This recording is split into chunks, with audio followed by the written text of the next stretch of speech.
রংপুরের পীরগঞ্জ সরকারি উচ্চ বিদ্যালয়ের মাঠে বাংলাদেশ প্রেস ক্লাব পীরগঞ্জ উপজেলা শাখার আয়োজনে অনুষ্ঠিত হয়েছে নারী ফুটবল টুর্নামেন্ট। এতে অংশ নেয় রংপুর ও দিনাজপুর জেলার দুই শক্তিশালী নারী ফুটবল দল। নারী ফুটবল শুধু খেলা নয়, এটি নারী ক্ষমতায়নের প্রতীক। ফুটবলের মাঠে নারীরা যেন হয়ে উঠেছে অনুপ্রেরণার প্রতীক। মাঠের চারপাশ জুড়ে দর্শকদের আনন্দ ছিল চোখে পড়ার মতো। এমন আয়োজনে খুশি খেলা দেখতে আসা দর্শকরা।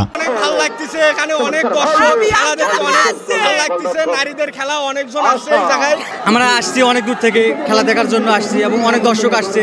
যাক, আমাদের এলাকায় এরকম একটা নারী ফুটবল দলের খেলা হচ্ছে, অনেক ভালো লাগছে। আর আমি নিজে থেকে খেলা দেখতে পাচ্ছি, আমার নিজের এলাকায় হচ্ছে, এটা মানে অনেক সুন্দর লাগতেছে, অনেক ভালো লাগতেছে। খেলাটা অনেক সুন্দর হচ্ছে, দুই দিকেই জমজমাট হচ্ছে। আয়োজন করলে একটা আমাদের হিসেবে ভালোই হয়, কিন্তু আজকে আমরা খেলাটা দেখতে যাচ্ছি, অনেক ভালো লাগতেছে। সামনাসামনি সেটাকে দেখতে পাচ্ছি, অনেক ভালো লাগতেছে। খুব ভালো দেখলাম যে রংপুরও ভালো খেলছে, দিনাজপুরও ভালো খেলছে। খেলাটা হওয়া দরকার, কারণ আমাদের সমাজে অনেক খেলা বাদ দিয়ে অনেক নেশাগ্রস্ত হয়।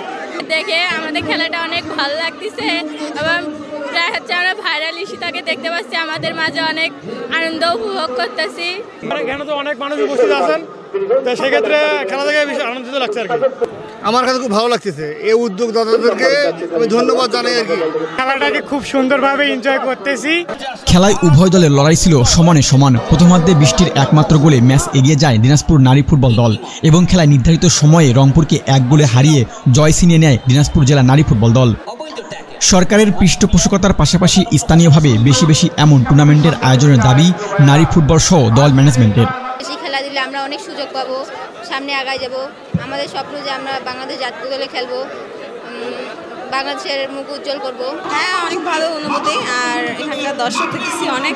এক কথা, আমাদের নারী ফুটবল তো আগাই গেছে, এশিয়ান কোয়ালিফাই করছে, সেখানে আমরা মনে করি যে ওয়ার্ল্ড কাপ বেশি দূর নাই।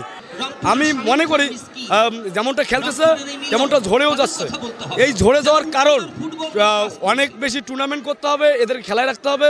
খেলা রাখতে গেলে তাদের এক্সপিরিয়েন্স, নতুন নতুন এক্সপিরিয়েন্স হবে, তাদের খেলার মাধ্যমে থাকলে তারা ঝরে যাবে না। বাংলাদেশ প্রেস ক্লাব শুধু সংবাদই নয়, যুব সমাজকে মাদক থেকে দূরে রাখতেই নারী ফুটবলের এই আয়োজন তারই অংশ। আমাদের প্রধান উদ্দেশ্য হচ্ছে মাদক থেকে যেন এই যুব সমাজ দূরে থাকে। এই জন্যই মূলত আমরা হচ্ছে এই খেলাটাকে বেছে নিয়েছি, যাতে করে আমরা এই খেলাতে যদি আমাদের যুব সমাজ আকৃষ্ট থাকে, তাহলে হয়তো দেখা যাবে মাদকের প্রতি ওদের ঝোঁকটা থাকবে না। খেলার শেষে বিজয়ীদের হাতে তুলে দেওয়া হয় পুরস্কার। এমন আয়োজনকে সাধুবাদ জানিয়েছেন খেলায় আগত অতিথিরাও। নারী নেতৃত্ব আগামী দিনে আমাদের এই দেশকে এগিয়ে নেওয়ার ক্ষেত্রে অগ্রণী ভূমিকা পালন করবে। নারী ফুটবল ক্ষেত্রে যে অগ্রণী ভূমিকা পালন করছে, আমরা খেলাধুলার ক্ষেত্রে নারীদের অগ্রাধিকার থাকবে। আমাদের এই নারী ফুটবলার বাংলাদেশে, বিদেশে, আন্তর্জাতিক পর্যায়ে একটা নেতৃত্ব দিয়ে আমাদের বিশ্বকাপ জয় করতে চাই আমরা। দেশের ফুটবলে পুরুষের চেয়ে এখন এগিয়ে নারীরা। প্রত্যন্ত অঞ্চলের এসব নারীরাই একদিন ফুটবলে বিশ্ব জয় করে দেশের মুখ উজ্জ্বল করবে, এমনটাই প্রত্যাশা সবার। মেহেদী হাসান, রংপুর টাইমলাইন, রংপুর।